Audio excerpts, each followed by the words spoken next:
Hi, this is Lawrence Hugo here from Credit Mediation Service. Hope you are doing well.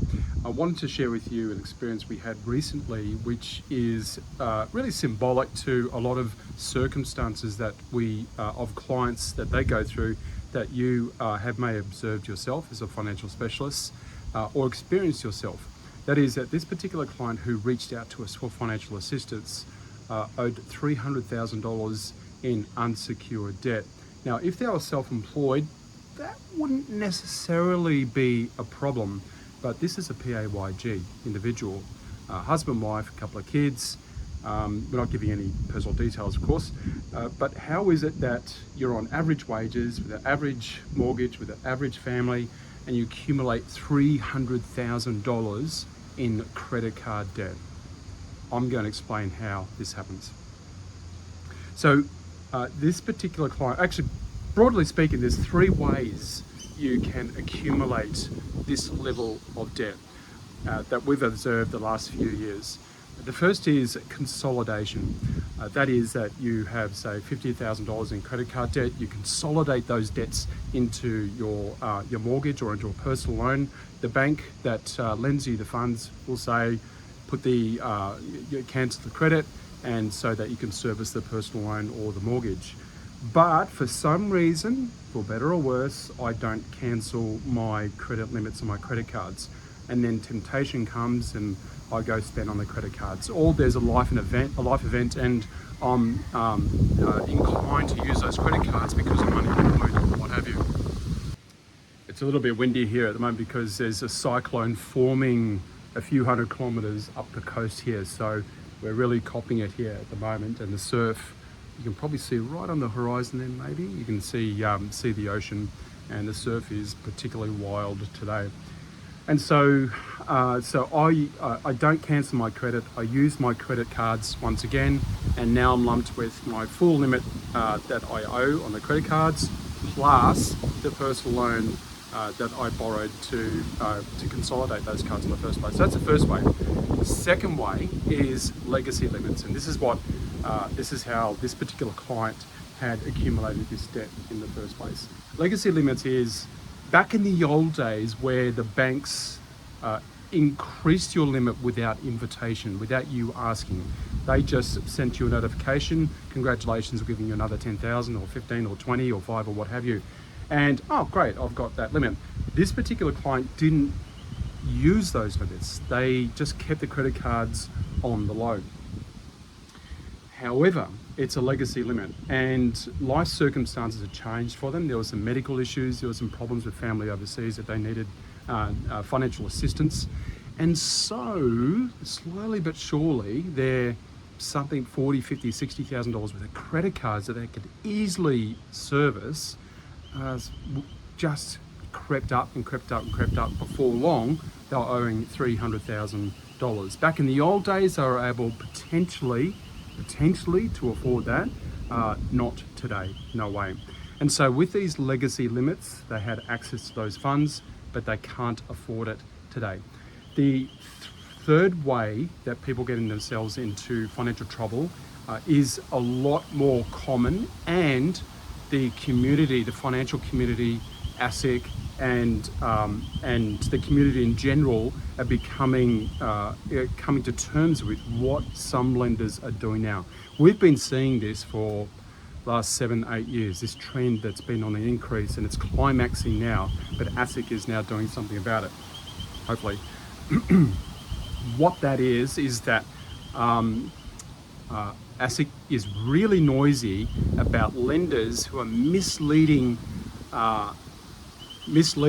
their clients, or misapplying their products and services towards the wrong demographic of consumers. So in other words, they're lending money to people who really can't afford to pay it back, and they're doing it just to get the money out there to earn interest to generate more income.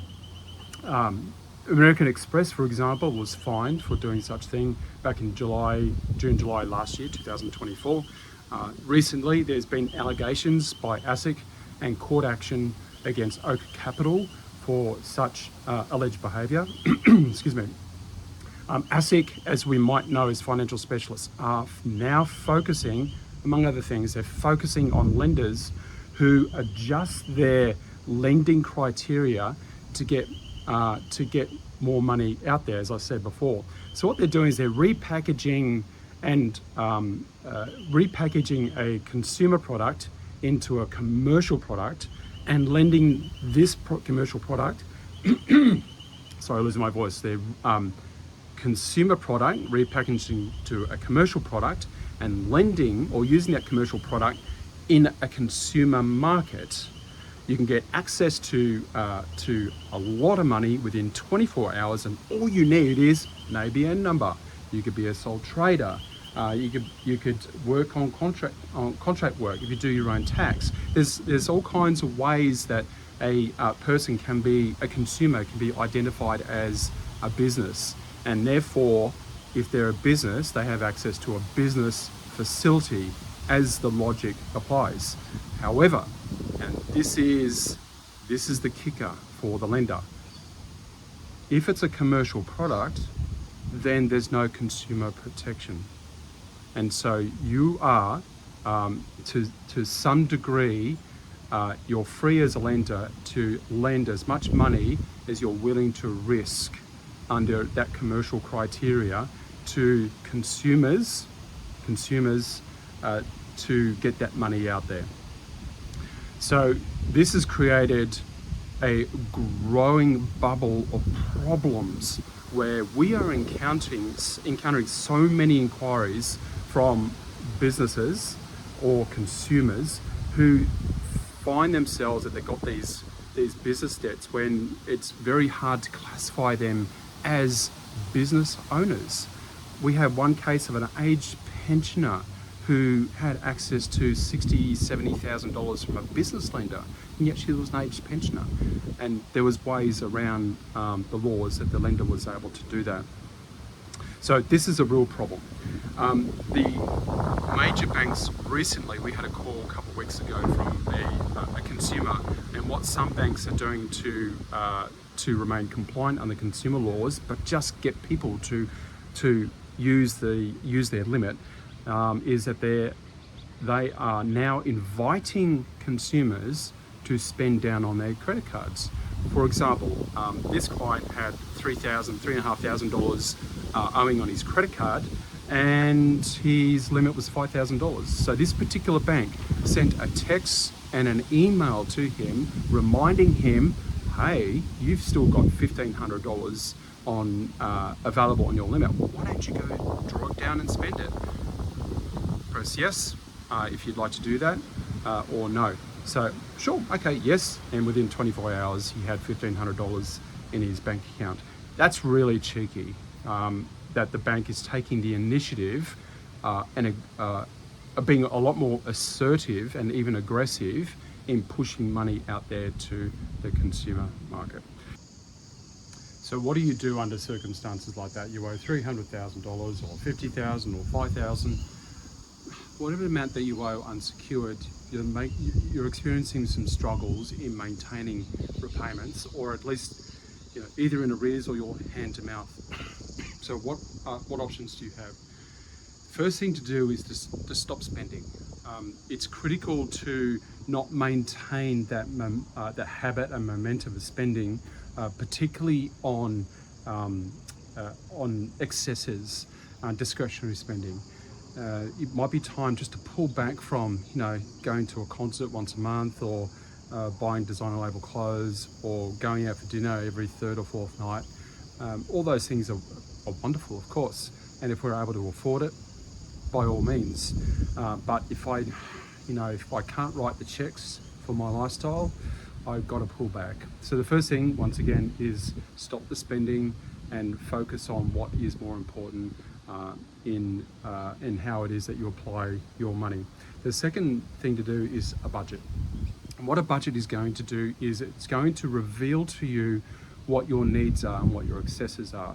Download 12 months worth of credit card statements and bank account statements, get a highlighter out and use an Excel spreadsheet and work out, where's my money going? And you'd be surprised on where the leak is. It might be something rather benign, like getting 2 or 3 coffees a day from at work at $5 a pop. That's $15 a day. 100, that's $150 a week. That's just ridiculous.